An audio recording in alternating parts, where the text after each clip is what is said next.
Hindi suportado ni Manila Mayor Joseph Erap Estrada ang pag-endorso ni San Juan Mayor Gia Gomez kay Mar Rojas sa pagkapresidente.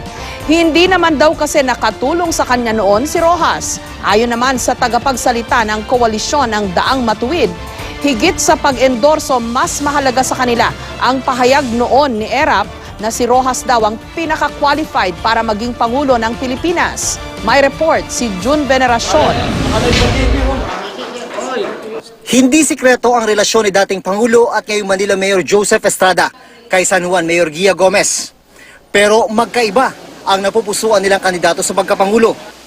Si Gomez, formal lang inendorso si Liberal Party Standard Bearer Mar Rojas. Pero sabi ni Erap ngayon, ayaw niya sa manok ng San Juan Mayor. Wala na Hindi naman niya ako tinulungan sa Maynila Dalawa lang daw ang napupusuan ni Erap. Si Senadora Grace Poe na inaanak niya sa kasal at anak ng nasirang kaibigan na si Fernando Poe Jr. o si Vice President Jejo Marbinay na kanyang kumpare at naging katambal noong eleksyon 2010. Sabi ni Erap, magkakalinaw kung sino ang kanyang babasbasan kapag nagkalinaw na rin ang mga disqualification case laban kay Poe. Ang anak ni Erap kay Gomez na si Senador J.V. Ejercito nagpahayag na ng suporta kay Poe.